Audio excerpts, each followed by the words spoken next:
Hello, magandang umaga po at good morning. Still Merry Christmas kasi ngayon po ay December 26 and yet sa aking mga audience diyan sa Amerika at saka the other side of the hemisphere of the world, it is still 25 of December. So it is still Christmas in the other side of the earth. Dito sa ating bansa, nakabilong tayo sa hemisphere na kung saan nauna yung araw sa atin. So, ibig sabihin nun, 26 na sa atin, pero po uh, sa Amerika, sa Western Hemisphere, sa kabilang the other side of the earth ay 26 pala, 25 pa lang. So, still, Merry Christmas. And lahat po tayo ay nasa spirit ng Christmas. Binabati ko po ang lahat ng mga Muslim friends ko, lalo na so mga mga Maranao barkadas ko, mga kaklase ko sa Mindanao State University, Marawi City. At siyempre, mga lahat na naging kaibigan ko na mga Muslims. Alam mo, sa Marawi City, may rami kong kaibigan, mga Tausug, mga Maguindanao, at iba-ibang klase mga Muslim. Tapos, I am blessed to have studied in Marawi City, Mindanao State University. Because of that circumstance, I gained so many friends among the Maranaos, Maguindanaos, and Tausugs. So at least yung three main tribes ng Muslims ay yan po silang tatlo. So anyway, at they understand yung mga estudyante ng mga Muslims sa Mindanao State University, they understand fully their Christian brothers. Kaya nga sila po na sumusulat lagi dyan sa paikot-ikot sa campus, 1,000 hectares ang campus ng MSU ay nakalagay so Tuhan tano isabu. Basi kita no langon magari-ari. So ang Diyos natin ay isa lang. Tayo ba lahat ay magkakapatid? So napakagandang salita na lagi ko nakikita, just like the word, just like the phrase, honesty is the best policy that I often saw when I was in elementary schools, that during those times, and even in the high school, I could always see the poster that depicts no other pictures but only words that say, honesty is the best policy, even if all others are dishonest. Ganun lang kasimple po. So, ngayon, ating pag-usapan. Still, honesty is the best policy sa larangan ng pag-ibig, larangan ng pag-aasawa, larangan ng relasyon ng tatay at nanay, relasyon ng tatay at anak, nanay at anak. So, kung may honesty sa lahat, that will trigger happiness in the family, happiness in the community, and happiness to everybody else. Because, why? Kasi po, yung honest ka na tao, magti-trigger po ng isang ugali pa na magiging decente ka. At kung magiging decente ka, magti-trigger pa ng isang ugali na ikaw ay you are fond or you want to give space to others. That is important. Give space to others, even if they do not pray like you, even if they do not look like you, or even if they look uglier than you, or handsomer than you, or prettier than you. Just give space to everybody.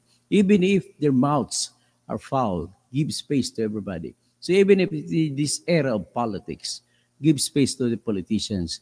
And yet, please, in giving space, do not mistake it for forgiving. Let all mistakes be drawn to the table, and all who committed these mistakes must be dealt with. Kagaya sa akin, nagkamali daw ako sa pag-post sa Facebook ng aking reklamong plunder laban sa mga opisyal ng bayan. Kasama dyan yung sumampa ng kaso ng disbarment laban sa akin na si Mr. Jakia Ilaw. So, I was punished by the Supreme Court and I was stripped with the license of a lawyer. And that stripping of license led to the reporting of that fact, and my mother saw on TV unang nangyari, nagkasakit po siya. At that triggered her being bedridden for the next 5 months at namatay siya. That news happened on February 2, 2023. And right there and then, she succumbed to bed. And I went home from Manila, and then I rushed her to the hospital, so because I was already so alarmed by what's happening, but yet she was smiling. I can still remember the face of the woman who I love the most, my mother. So, yun, namatay siya noong January 21, June 2023. On the 11th day, after my sister, board member, Rat Bing Lindell Kausing, also died because of cancer.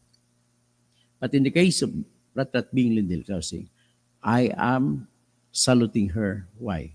Because number one, she won the race or the election in 2022 for board membership despite the fact na wala kaming pera. Nagpapadala lang ako ng pera sa kanya mga 5,000 a day para tumatakbo. At yung 5,000 a day ko nanggaling po sa aking kita bilang isang abogado. Pagkatapos, because she was an excellent broadcaster sa salitang Hiligay nung ginagamit niya, marami siyang mga fans. At yung mga fans niya sa buong probinsya, yun po ang nagluklok sa kanya kaya nanalo siya pagka-board member.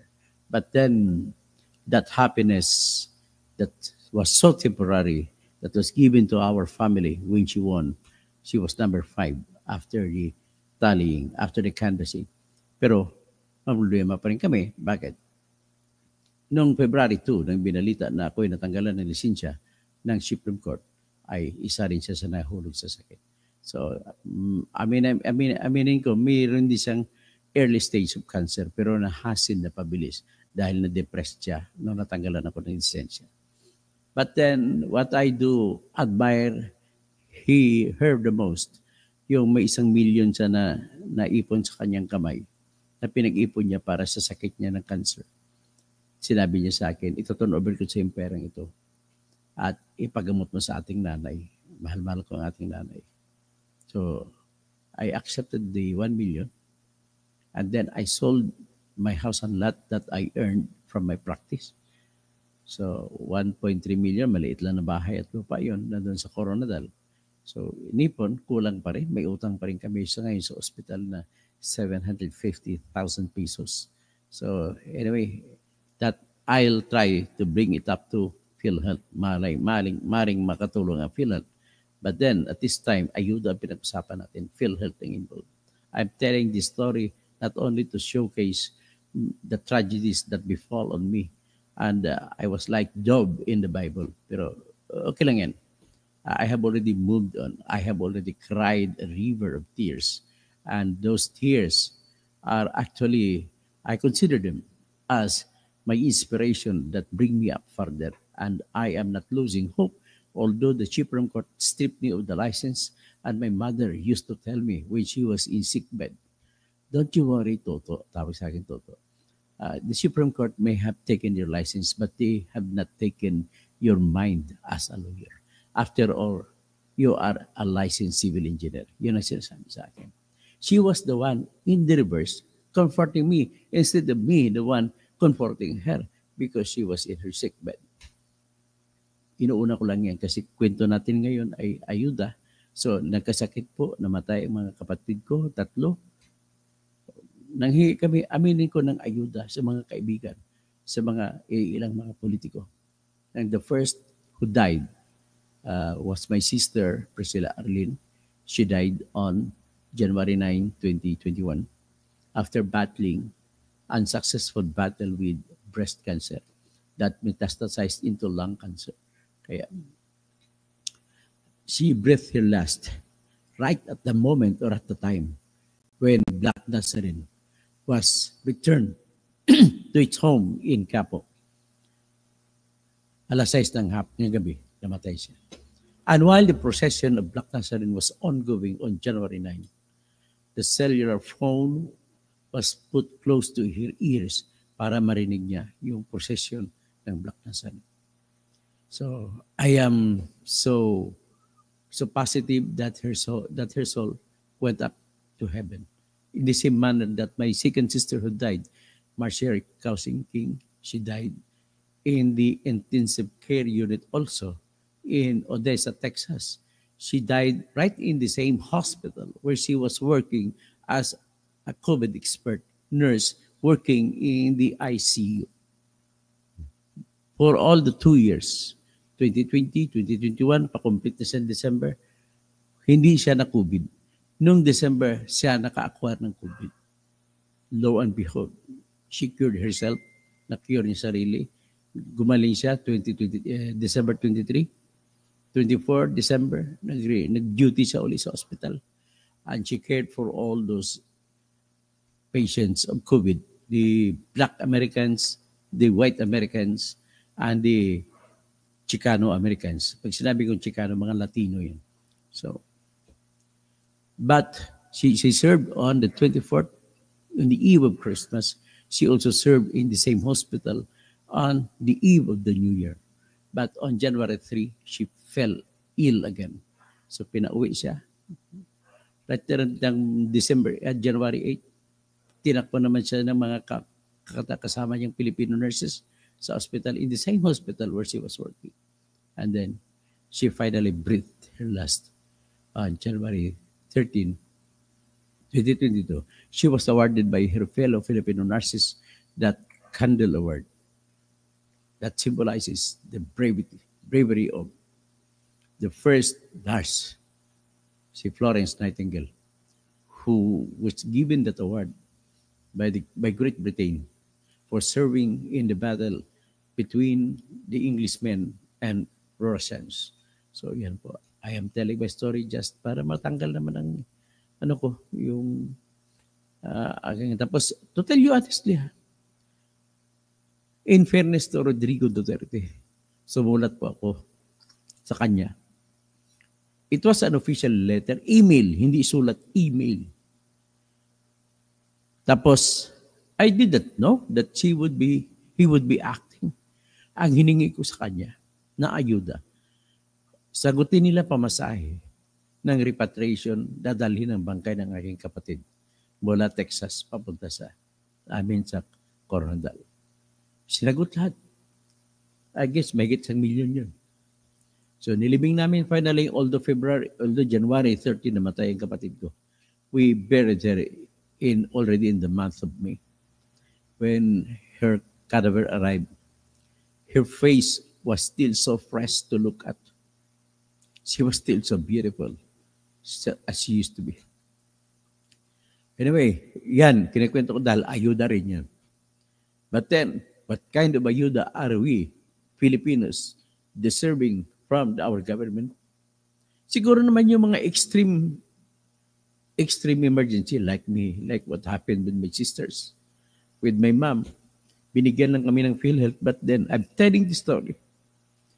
Kasi, although kahit alam ko na, corrupt talagang PhilHealth officials, but then, I cannot remove the truth na binigyan ako ng PhilHealth ng 35,000 pesos bilang tulong sa pag-hospital ng nanay. And of course, to my sisters. Kaya, galit na galit ako kahit corrupt pa yung mga PhilHealth officials. Hindi nyo tinanggal yung budget ng 74 million. That's the worst. Tapos, gagawa kayo ng rason na mga corrupt sila. Pero ang katotohanan, totoo naman yung corrupt. But then, the truth, the better truth there is, the worst truth is you are using that fact as a justification for you to remove the funding for PhilHealth. At ang problema pa rito, yung fund sa PhilHealth ay inuutos na mismo ng batas. Bakit di sundin ang batas? Anong batas? Hiwalay na batas. Nauna pa. Specific law on PhilHealth. Yan yung Republic Act 11223. Na nag-utos, 3 ang pagkukunan ng pundo. Syntax.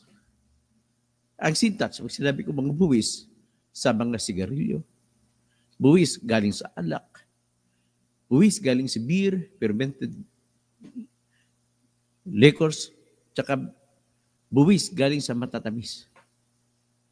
Tapos, nag-utos pa ang the same law na dapat magbigay ng 50% ng charity, share ng national government sa PAGCOR, kagaya ng POGO. Yan, bibigay doon sa PhilHealth. Dagdag pa niyan, may 40% pa na share sa charity fund na dapat ibibigay ng PCSO sa iba, may binibigyan ding National Bureau of Investigation, binibigyan din ng PCSO ang Philippine National Police. But then the biggest slice of the pie, according to law, shall be given in 40% to PhilHealth. Batas na nag-uutos tapos siniro ninyo. You are violating the law. And yet the President, si BBM, I'm hoping that he will abide by the law. But then, how? When his hands is tied, limitado ang kamay niya. Ang power niya lamang to veto, ibig sabihin to disapprove, kung sa salitang layman's language, to disapprove any item na may pondo. Kung i-disapprove niya, pag dinisapprove niya na zero budget ang PhilHealth, sa tingin mo ba maibabalik yung original na intention? Hindi. Kasi disapprove lang. Disapprove. There is nothing that can add up to the budget of PhilHealth. Just because the President we have vetoed or disapproved the bill as approved by the treasonous Congress that we have. Treasonous kasi nagtatraidor siya sa inang bayan. Si Romualdez, Martin Romualdez, kasama niya dyan yung dalawa niyang tuta na si Manix Delipin na Zamboanga City at saka kasama dyan si Elizalde Co ng Ako Bukol Party List. So on the other side of the fence, sa Senate na representante, ang isa pang linta na traidor dyan, si Grace Po. Sana hindi ka papanaginipin, bangungutin ng iyong tatay na si Fernando Pujito. At ang kasama dyan, sa katraidoran na yan, si Cheese Escudero. They are using these corrupt practices and criminal acts of PhilHealth officials as justifications for them to say that they are justified in taking away the funds intended by BBM for PhilHealth. But anyway, ibablog ko lang later on. What should be done to PhilHealth? May mga proposal ako. Pag sakasakali ako, papalaring maging senador. But this time, I just want to treat you with the kind of politicians that we have now. Dahil dito sa inumpisa ninyong ayuda politics, what has happened to the Philippines? Ito, dalawa lang ito sa napakaraming mga politiko na ganitong ginagawa. Ipi-play ko po. Tingnan niyo. Ang una kong i-play ay si Cynthia Villar. So do not vote for her as a representative of Las Piñas. Nakikiusap ako sa mga naging client ko sa Las Piñas. Sa mga tinulungan ko sa Las Piñas, siguro my help to you legally as my legal service ay siguro sapat na yun para makumbinsi kayo na huwag nyo na iboto ito si Cynthia Villar dyan, magiging congresswoman ng Las Piñas. Tapos, huwag nyo na rin iboto, please lang, na maging senador ang anak niya si Camille Villar kasi magdadalawa pa rin sila dyan na Villar sa Senado. Lulutuin lamang nila ang batas kasi no matter how good the president will be, if the laws that will be passed by our congressmen and senators are bad, then the president cannot do anything more. O ito, pakinggan nyo. Yan. I-play natin. Namatay na po yung dalawa kong kapatid, yung panganay, si Baby Aguilar, at saka si dating Mayor Nene Aguilar. Kaya apat na lang po kami magkakapatid. Kaya kaming apat na lang po magdi-decide kung ibibigay sa inyo ang lupang ito. Sana ito, ibibigay namin sa inyo, malalaman naman namin sa eleksyon kung tatanawin yung utang na loob ang pagbibigay namin ng lupa sa inyo. Okay ha, so para maingay kasi yung audio, para maintindihan ninyo po. Merry Christmas pa rin sa inyo lahat. Ang sinasabi ni Cynthia Villar dito, na tumatakbo siya ngayon na congressman sa Las Piñas. Inanunsyo niya na namimigay siya ng lupa sa mga taga Las Piñas na mga tao. Pero naniningil siya na kailangan pag hindi kayo bumoto, ibig sabihin kapalit ay boto. Ganon na po kasama ngayon. Ganon na sabihin natin bold magsalita ng mga politiko ngayon. So, anyway, the richest pa rin naman sila sa Pilipinas. But then, that does not exempt you if you are so rich from being looked at to as a bad person if you are giving money or otherwise, land or otherwise, to the voters. Kaya ayaw ko po, napapansin ko, bakit ngayon maraming mga politiko lumalabas po, Merdian Medestresa, kahit sa inyo sa Batangas, Merdian. Si Vilma Santos tumatakbo ulit, magiging gobernador ulit. Tapos, binibitbit yung kanyang anak na si Lucky Manzano, pagiging vice governor. Nakakahiya, politika, pamilya, gagawa ng political dynasty. Ang anak niya kay Rafi Recto, na si Brian Recto, tumatakbong congressman na papalit sa upuan ng kanyang tatay. So that's bad our politics has become. So gayon, panay nakasukat kung sino pinakamagaling magbibigay ng ayuda. Parang naging sukatan na yun ang pinakamagaling na politiko na manilbihan. Tingnan mo, itong si Sam Versosa. I do not know where his wealth has come from. Hindi ko alam kung saan ang galing kanyang mga kayamanan. But then, he is pronouncing and he is taking pride in it. He is so proud in announcing to the whole world na binibigyan niya mga Manileño. Hindi ba klarong-klarong vote buying yan sa totoong kwento ng buhay? Ganon din ang ginagawa ni Cynthia Villar. Sa ginagawa na yan ni Sam Versosa, klarong-klarong pamimili ng boto. Marami rin, hindi lang sila, napakaraming namimigay ng ayuda. But then just because it is not yet official period for campaigning, they are free to do it because there is no law that punishes them. Kasi sa kaso na dinesisyon na ng Supreme Court, sa Pinero versus Comelec, kinlaro ng Supreme Court na kapag wala pang campaign period, hindi mo pwedeng parusahan ang sinumang mga politiko na nangangampanya. Okay, nandun ako, pangangampanya, okay sa akin. I even push them to do that. Pero yung kampanya na magpapakita ka, magsalita ka kung ano yung plano, hanggang doon lang. Wala naman po pamimigay, kagaya ganito. Kaming mga kandidato, ako tumatakbo pagka-senador. Walang akong pera. Tinanggal pa pangalan ko. Kasi sabi ni George Erwin Garcia, ako po ay nuisance candidate.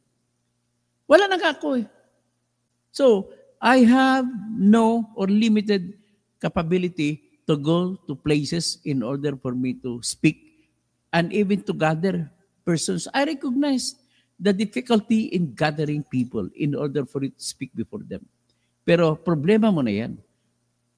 Kaya ang problema naman siguro, okay lang sa akin pag magbigay ka pang merienda, pamasahe ng mga taong pupunta sa iyo na in-invite mo.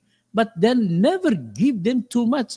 Siguro panahon na maglabas ng batas na pangungunahan ko. Papayagan yung ganong pamimigay at mayroon ng takdang presyo kung hanggang magkano lamang. Kasi tapos bawalan na ang mga congressmen at sa mga politiko na mamigay ng mga opisyal na ayuda ng pamahalaan. Kasi bakit kayo magpaparticipate? Bakit ito si Tambaluslos, si Romualdez? Bakit siya nagpa-picture? May tarpaulin pa na malaki. Hindi naman siya may-ari ng pundo, kundi Pilipinas. Mga tao, mga Pilipino. At ipamimigay ko ng mga akap, ayuda sa kapusang pera. Ladies and gentlemen, wala na talaga. Umiba na po ang takbo ng buhay ng politika. Tapos, mayabang pa si Tambaluslos para magsabi that it is good. It is moral. What is moral in that? Gusto mo lang magtumakbo para ang nakakampi mo makapagbigay ng pera at makatulong sa iyo pag tumakbo kang presidente sa 2028. Aminin natin, si Duterte ay sobrang korap. Si Duterte ay sobrang korap. Maraming pinatay. Napakasama. Kayo, sobrang korap. Mas so korap pa kayo. Kasi for the first time ever in the Philippines na nangyari itong ayuda na pamimigay. Sobrang korap kayo. Pero between the two corrupt men, sana ko pipili. Ito, bahala kayo mamili, magdesisyon. Sa panahon ni Duterte, corrupt, daming pinatay. Marami ring drug lord. Sa panahon ni BBM, dami ding drug lord na nahuli. But then, is that enough for you to say that we have to punish Duterte only? No, dalawa sila papanisan natin. Pero sa kanilang dalawang mga demonyo, mas natutuwa ang mga tao sa kalsada na walang nakikidnap. Yan ang katotohanan na hindi natin maialis. Ang katotohanan na hindi natin maialis din, pumatay siya na napakaraming tao. Kaya dapat wala na yung patayan, wala na yung ayuda. I just don't know. Where else could we go? Kaya bakit dalawa ang Pilipino nakatingin na lang dalawa sa kanilang dalawang grupo? Dapat tayong nasa gitna, tayong mga nasa gitna na nang kumikilala na doon tayo sa good governance, totoong good governance, totoong mabuting pamamala na nire-representa po ni Leni Robredo yan. Manatili tayo, palakasin natin ang ating puwersa. Huwag nating tanggapin just because mabait ang isang demonyo. Pag demonyo, kahit bumait yan, demonyo pa rin yan. At tandaan ninyo, kapag magnanakaw, ang pagnanakaw ng piso ay pareho din pagnanakaw ng 1 milyon. Pareho pa rin silang magnanakaw. Ito na patunayan natin, although wala tayong actual na ebidensya, but then nobody will disagree with me if I say that even including Cynthia Villar is a thief. All of you are thieves. Ganun lang kasimple. Patuloy natin yung salita ni Juan na namimili ng boto sa pamamagitan ng pagbibigay ng lupa. Ayan. At sana ipakita niyo sa amin na kami ay susuportahan niyo sa darating na 2025 election. Klarong-klaro sa pamimigay ng lupa na sana iboboto niyo kami mga lahat ng Aguilar at Villar sa 2025 elections.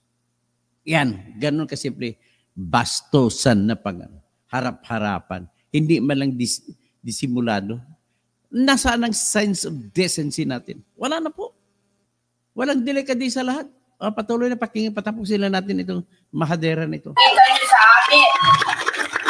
Ipakita nyo sa amin ang appreciation nyo. Kasi pag hindi nyo pinakita sa amin, baka magbago ang isip namin. Kita mo? Pag hindi nyo kami boto, magbago isip namin, babawiin namin ang lupa. Legal ba yan? Mamimigay kayo ng lupa tapos lagay sa kondisyon ng pamimigay na kailangan iboto nyo kami. How dare you? Although it may not have been written in the agreement, but the fact that you have already stated here, this is now a very big and solid evidence that will be used by me against you. Let us test the law on this. Grabe. Mamigay kami, bawiin. Sino ba namimigay na binabawi? Pagbibigay sa inyo ng lupa. Tandaan nyo, kung makita namin na hindi nyo pala kami mahal, dapat ba namin mahalin din kayo? Kailangan pala dapat mahalin nyo lagi sila para hindi na bawiin ng lupa. Grabe. Kaya, pagbutihin nyo, hindi po si April Aguilar ang mag-decide nito. Kaming 4 na magkakapatid ang mag-decide nito. Nakikita ko naman yung pagmamahal na yan sa eleksyon ng 2025.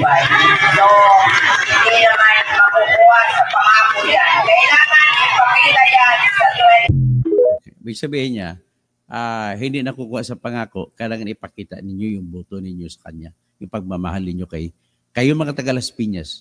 It's up now to you to decide. But I am imploring you, I am telling you that there is no better way than to vote according to your conscience.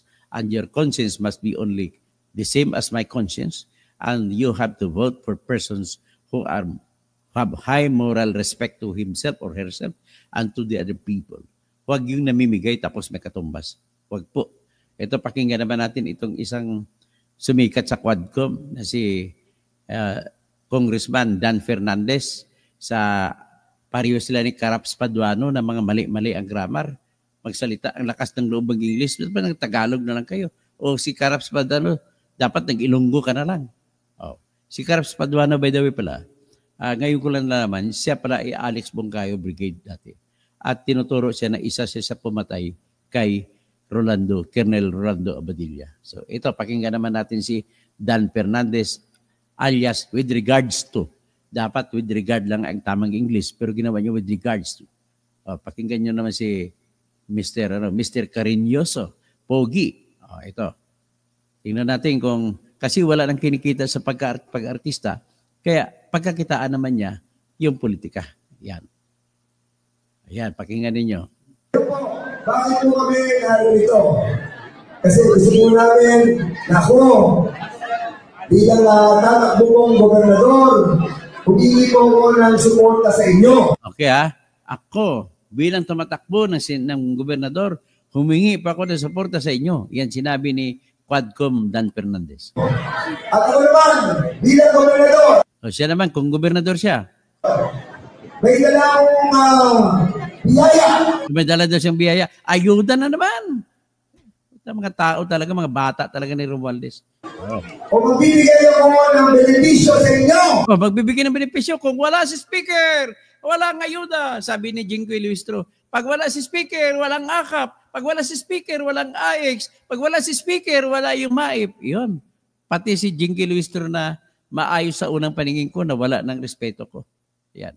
Kahit anong matalino ka, kung ikaw ay nawawalang moralidad mo, nawawala ang pagka-decente mo, hindi na ako believe sa'yo. Hindi kayo uuwing luhaan. Ayan, pangako niya, nangangampanya, hindi daw uuwi ng luhaan yung mga dumalo sa kanyang patalumpati niya. Ayan. Uuwi kayo may dalang pera. Uuwi kayo may dalang pera. Yun. Yan ang kultura ni Martin Tambaloslos Romualdez. Kanino pera ba yung pinamimigay mo, Mr. Dan Fernandez? Di ba pera ng taga Mindanao yan? Pera ng taga Visayas yan? Pera ng mga taga Northern Luzon, taga Southern Luzon? Pera ng buong Metro Manila yan? At bakit ikaw lang mamimigay dyan? Ginagamit mo yung mga pera namin, pamimigay mo para lang ibubuto ka ng mga tao dyan sa, sa Laguna, pagka-gobernador? Aside kung sa bibigay mo ni Congressman Don Ronain, ang iyong pong lingkod, pera natin personal, ibibigay ko sa inyo. Kunwari, pera niya personal daw, ibibigay sa inyo lahat. Ipakita mo nga salin mo kung totoong pera mo yan. Pero maganda dito. Pero ang mas maganda daw dito.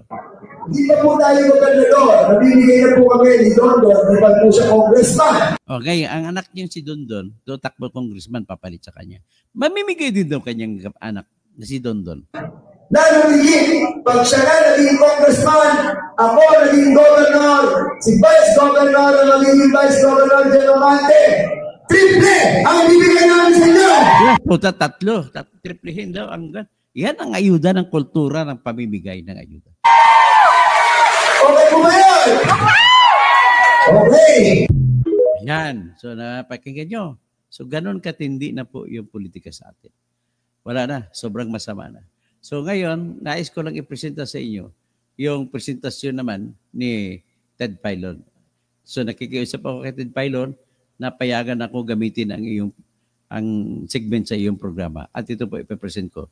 Anyway, sumisikat ka rin sa aking mga subscribers, Mr. Ted Filon. So ito na shoot na natin ang iyong programa. Ito naman ang biro ni hindi naman biro, totoo padaan sa biro pero yun totoo. Na ang mga kandaw, maraming sa mga mayroon siyang troll farm ng mga buaya. At ang farm na buaya puro na matataba at tinutukoy yung mga congressmen. So ito pakinggan natin si Ted Filon. Hapon po, nanood ako ng hearing. Opo, doon sa farm. Farm? Crocodile Farm. Oo. Anong farm? Ito talaga. Crocodile Farm. Bakit alam mo, napapansin ko nananaba sila, ha? Oo. Syempre, it's the holiday season. Napansin ko nananaba sila. Oo. Maayos ang kanilang nutrients. At saka, habang dinidepensahan nila, ang pagdami ng kanilang darak. Alam mo yung darak? Ano yung darak? Alam ni Aaron yung darak. Ano yun? Hindi si Darak, yung artista. Darak. D-A-R-A-K. Ha? Pagkain ng baboy. Yun ba yun? Ano ba yun? Hindi Tama mo ba? kabisado yun. Hindi eh. Okay. Alam mo. Yan ha. Galing no. Galing niya. Obserbahan niya para sa troll farm niya, nagmanman siya sa troll farm na mga crocodile farm pala. Tapos nakikita niyo mga buhaya na nanaba na daw. at pinapakain niya ng darak. Darak, pagkain ng baboy yan. With due respect to mga subscribers ko ng mga Muslims kasi bawal sa kanila, haram sa kanila yung baboy. Anyway, let's just talking this from the point of view of arguments. Ito, pakinggan natin. Marami na siyang tinutukoy ng mga congressman at tumataba. Sabi naman ni DJ Chacha, mga nutrients? Ang ganda naman nutrients ninyo. Puro ayuda. Oh. Habang dinidepensahan nila ang pagkain nila ng darak, napapansin ko, nananaba talaga sila. Napansin mo? Sabi ko talaga to, nananaba sila. Mukhang malusog sila. At di sila hindi sila makanda-ugaga sa pagdepensa. Na parami ang kanilang darak. Ano pa magagawa natin, mga kapatid? Hindi ho ba? Opo, tatawanan na lang ho natin to kasi mukhang wala tayo. May mapagagawa tayo, Ted Filon. Lahat tayo, boboto tayo na maayos. Ikaw naging congressman ka rin dati. Kung hindi ka umalis, sana sa Leyte, dapat hindi nakaupuin si Tambaloslos. Kasi alam ko, pag tumakbo ka ng congressman sa Leyte, ay kaya mong talunin yan si Tambaloslos. Pakinggan natin, patapusin natin si Ted Filon. Tayo pag-asa dito. Bagamat kami po ay may pag-asa pa rin, sa pakikinig ho naman ng ilang mga tao, no, we have to give credit sa likes nila, Ma'am Cielo Magno. So, yan So, nanabaan yung Crocodile Farm. Tapos, saan tayo? Bantayan natin ang Crocodile Farm. Kasi nandun, nananaba na sila. So, ngayon, ito naman, ang walang kwentang tao, dinipensa pa yung mga pagmimigay ng legal daw yun, moral daw yun, yung pamimigay ng ayuda. Pakinggan nyo si Tambaloslos. Ipipresent ko dito. Si Tambi. Tapagin na lang si Tambi Romualdez. Okay? Siguro mas magandang Tambi Romualdez. Ito na si Tambi. Malapit na. Ito si Tambi. Yan. Ipi-play natin ang sinasabi ni Tambi. Okay? The House of Representatives will also conduct a thorough and impartial investigation into how PhilHealth funds are being managed. The House of Representatives will also conduct a thorough and impartial investigation into how PhilHealth funds are being managed. Okay? So inanunsyo niya, naimbestigahan niyang pera ng PhilHealth kung paano pinapatakbo. Ginagawa kasi nilang katwiran yan para kunan ng pundo ng PhilHealth at ilipat nila sa ayuda. At saka mga flood control projects, gayon po. Ito, tingnan mo.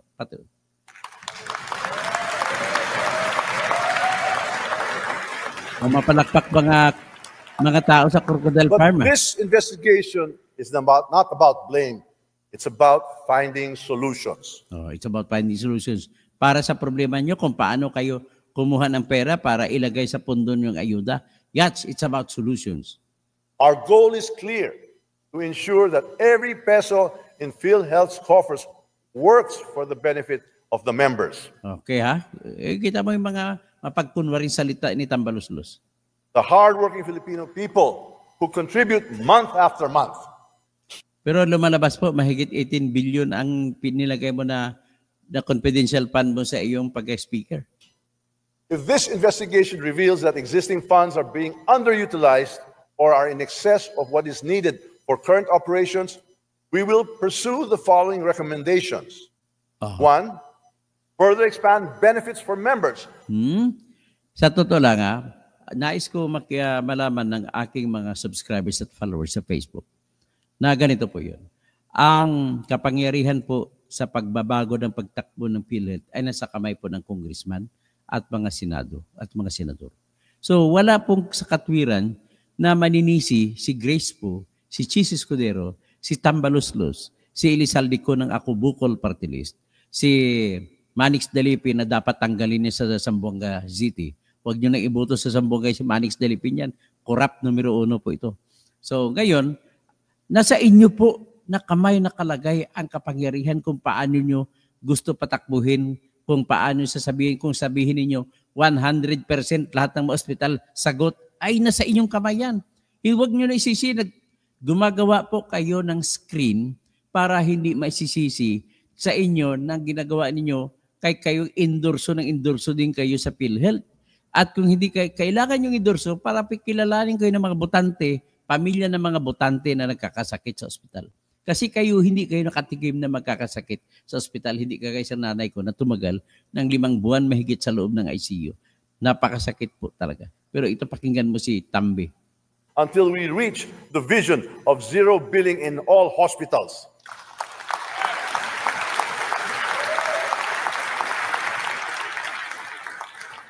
We will also ensure that PhilHealth provides expanded healthcare coverage, including additional medical services, hospitalization support, and better benefits for those in need. Nagkwento ka pa kung ano pang kwento mo. Hindi ka naman doktor. Number 2, further reduce premium contributions for workers and employers burdened by rising costs. We will explore reducing premiums while maintaining PhilHealth's capacity to deliver its services. Mga kupal, ano yung mga sistema eh. Ay, papresenta ko sa inyo kung ako maging senador, anong gagawin ko? Anong bababago gawin ko sa PhilHealth? Mas maganda to. 3, suspend premium payments for 1 year. Bakit mo i-suspend ang premium? Batas ang kailangan mag-suspend dyan. Kabu. Abogado ka pa naman ng gumraduate sa UP College Sublog. Ganun sabihin mo.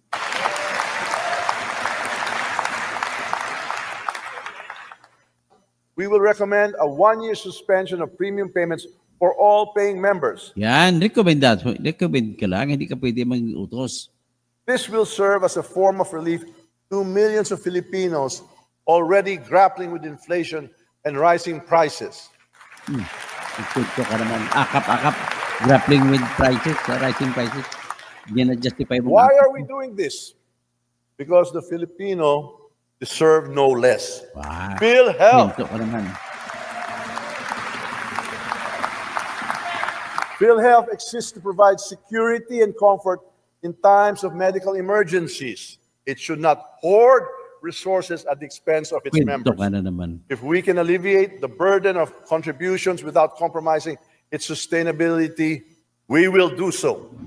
Ay, ang problema sa iyo ay napaka sinungaling mo. Kung ano namang sabihin mo. Tapos ito naman ngayon, ladies and gentlemen, itong nakakatakot. Mamaya ko na sa sunod na vlog ko i-discuss. Pero ipapakita ko sa inyo, may mga grupo na mga retiradong mga general, mga sundalo, at mga pulis na mga general, mga opisyal. Dismayado sila sa nangyari sa budget. At para nyo makita kung ano, ito, i-upload ko po. I-upload ko dito yung mga sulat ng mga retiradong mga military officers from the highest general up to down to the lowest ranked officer, pati mga pulis. Okay, ito po, pakita natin. Ito siya. Tingnan mo. Babasahin natin sabay-sabay. Sabi nito, nakapost sa pangalan ni Karina, no? So, ang sinasabi rito, basahin ko para mapakinggan nyo. Budget cuts on different issues. Ibig sabihin issues, state universities and colleges.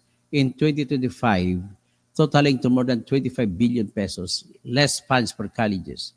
University of the Philippines alone got a 2 billion budget cut. So tinakpiasan ng 2 billion ang UP. Tapos this administration needs to answer where they are putting the rest of the 2025 funds if not education. So ito, pakita ko sa inyo ha. Pakita ko sa inyo kung ano ang ginagawa nila. Ibalik ko para mas malaki. Ayan. UP ang binawas 2 billion. Ang IRES o Eulogio Amang Rodriguez Institute tinanggalan ng 20 million. Ang Marikina Polytechnic College tinanggalan ng 20 million. Ang Polytechnic University of the Philippines tinanggalan ng 41 million. Ang Rizal Technical University ay tinanggalan ng 32,500,000. Ang TUP, Technological University of the Philippines, tinanggalan ng 5 million. Ang Don Mariano Marcos Memorial State University sa Ilocos Norte ay tinanggalan ng 62,382,000. Ang Mariano Marcos State University ay tinanggalan ng 627,000 pesos. Ang Ilocos Sur Polytechnic State College, tinanggalan ng 15 million. Ang University of the Northern Philippines, tinanggalan ng 4,700,000. Ang Ifugao State University, tinanggalan ng 17,320,000. Ang Kalinga State University, tinanggalan ng 21,941,000. Tapos ang Aurora State College of Technology, tinanggalan ng 36 million. Ang Bulacan State University, tinanggalan ng 114 million. Ang Don Honorio Ventura State University, tinanggalan ng 42 million. Ang President Ramon Magsaysay State University, tinanggalan ng 16 million. Ang Tarlac Agricultural University, tinanggalan ng 5 million. Ang Batangas University, tinanggalan ng 356,300 na budget. 356,300,000. Tapos ang Southern Luzon State University, tinanggalan ng 2,950,000. Ang Marinduque State University, tinanggalan ng 1,695,265 pesos. Ang Mindoro State University, tinanggalan ng 32,829,000. Ang Occidental Mindoro State College, tinanggalan ng 37,750,000. Ang Romblon State University, tinanggalan ng 387,740,000. Ang Bicol State University, Bicol State College of Applied Sciences and Technology, tinanggalan ng 2,500,000. Ang Bicol University, tinanggalan ng 2,887,000. Ang 887 million pala. So, 2,887,000,000. Ang Central Bicol State University of Agriculture, tinanggalan ng 1,480,100,000. Ang Dr. Emilio Espinosa sa Masbate to, tinanggalan ng 20 million. Ang Partido State University ay tinanggalan ng 2,500,000. Ang Carlos Hilado Memorial State University, tinanggalan ng 11 million.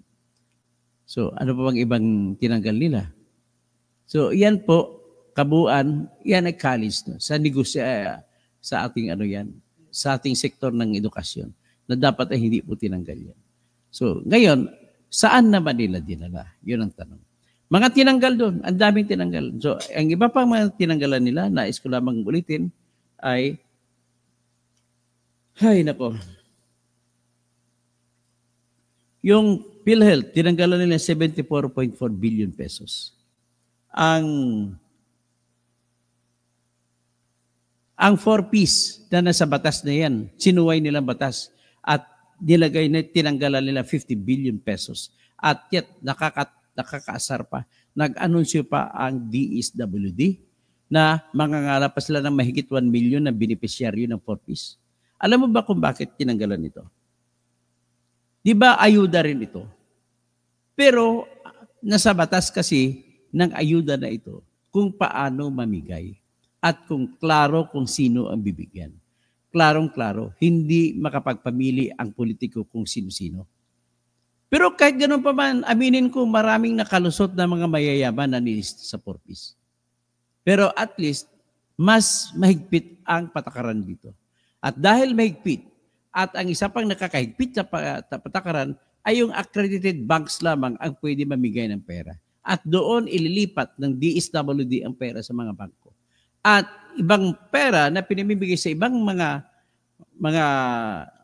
4Ps beneficiaries ay pinapadala sa, alam ko yun, sa Palawan Express. Yung iba na hindi maabutan, yung iba ngayon may GCash Paymaya na ginagamit. So ang ibig kong sabihin, sa mga sistema na pamimigay na walang partisipasyon ng mga congressmen at mga politiko, ay tinapyasan nila. Okay? Kasi hindi sila sisikat yan eh.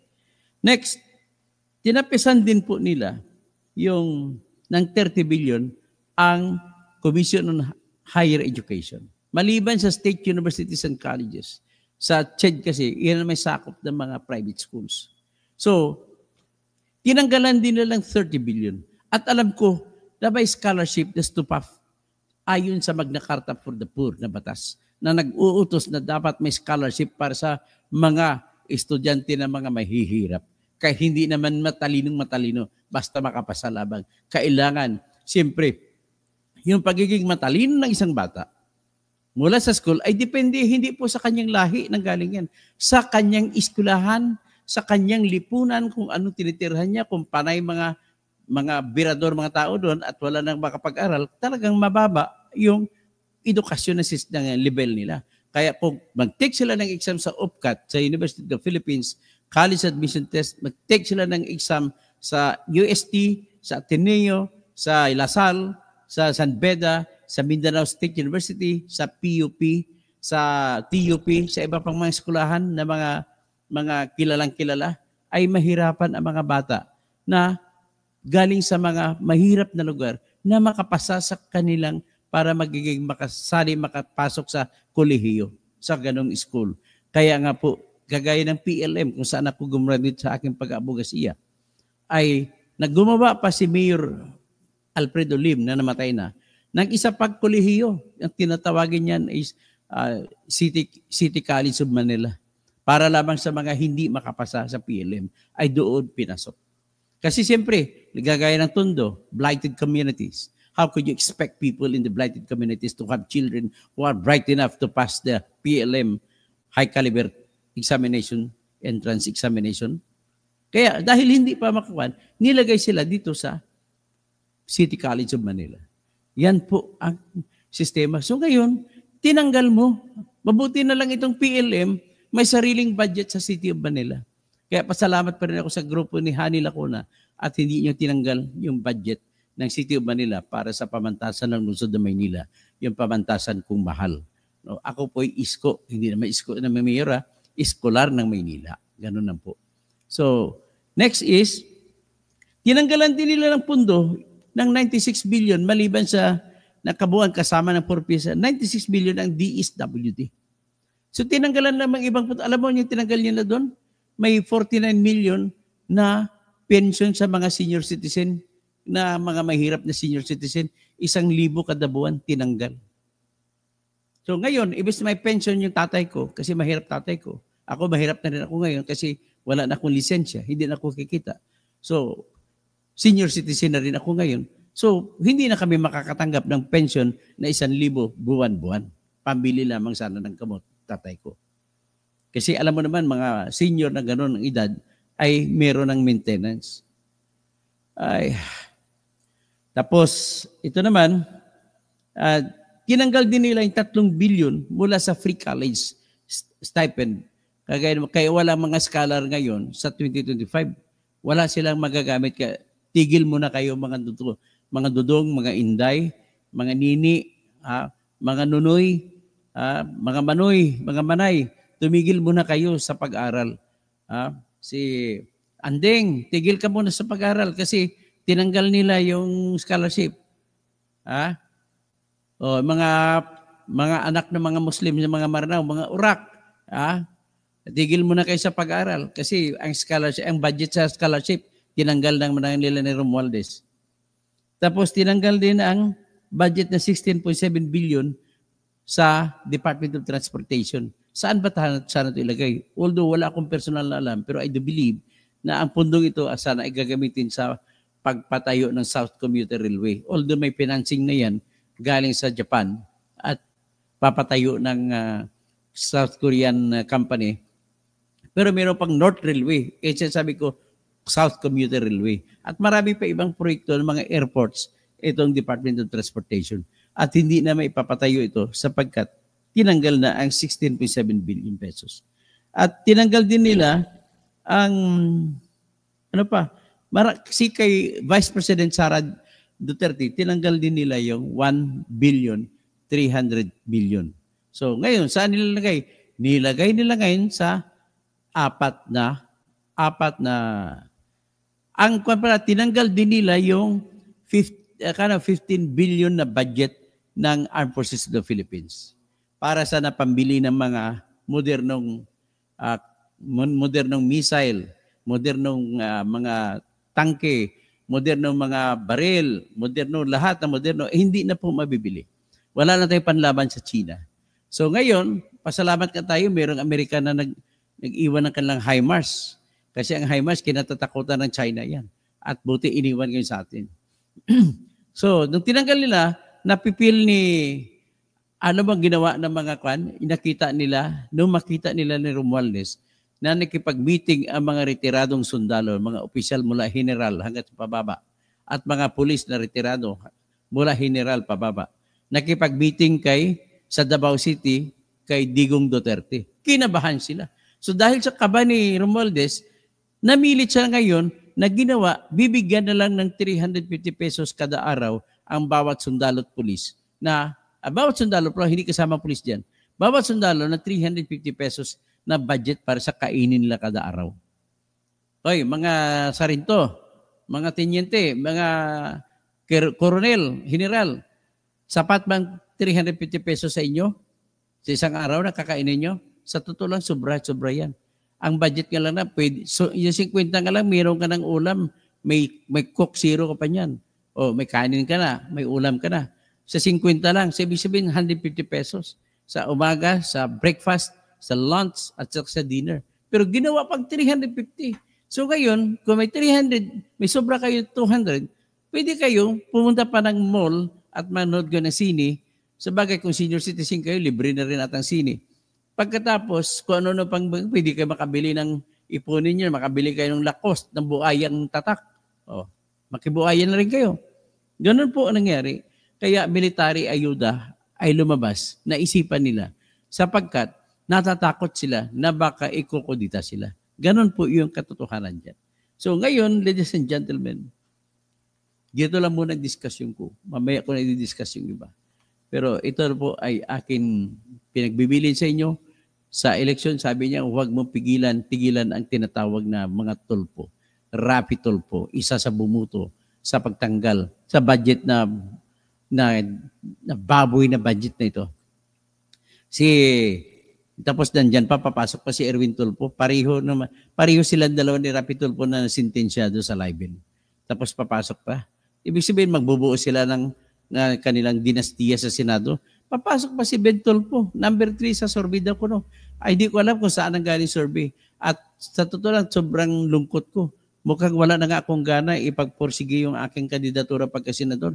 Kasi maliban sa tinanggal ako, nakikita ko pangalan ko, wala naman sa survey. Kahit panghuli, wala. Siguro, hindi nila tinanong, pakiusap ko na sa lahat ng sa survey, ay lalaban pa ako, may chance pa ako na iutos ng Supreme Court, ilagay ang pangalan ko sa official ballot.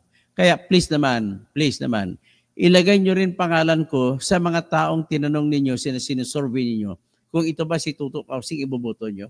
Sana naman, ang problema hindi nyo nilagay, kaya hindi talaga ko mailalagay sa top 20 or top 12 o ano. Tagilan nyo natin magbubuto-buto kay Lito Lapid, Bong Revilla, o sino pa. Yung mga 12 na yan sa BBM camp, huwag nyo na ibuto lahat yan. Ang mga 12 din sa DDS camp, huwag nyo na ibuto yan.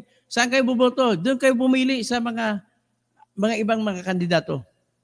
I-recommenda ko si Attorney Luke Espiritu, si Franz Castro, si Arlene Brosas. Yan lang muna i-recommenda ko. Yung iba, pag-isipan ko pa. But anyway, kung hindi man ako magiging kandidato, I will be fiercer than ever. At ilagi ko, i-araw-arawin ko, i-insist ko kung sino ang iboboto.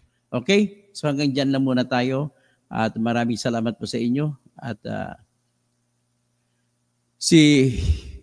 basahin ko na lang pangalan nyo ha. Si Jappy Arante Peñalosa, si Erlanda Sarmiento, si Bastian Sarte Gonzaga, tapos si Rolando, tapos si Merjan Distresa, nabasa ko na kanina, si Helen Baguio, naimbang nga bigat, senator, sabi niya, o naimbang nga bigat sa mga kabsat ko. So, mga kabalin ko, mayap-aabak. Tapos sa mga Cebuano, maayong buntag, ganin yung tanan. Sa mga waray-waray, maayong aga. Sa mga Bicolano, marhay na aga. O, sa mga sino pa? Sa mga Pangasinan, kung saan ang galing ang pamilya namin Centino, ay maabig ya kabuwasan. Mga ibanag, mapya nga umanikaw. Sa mga ibaloy, mapting jaagsapa. Sa mga kankani, gawis ay wagkat.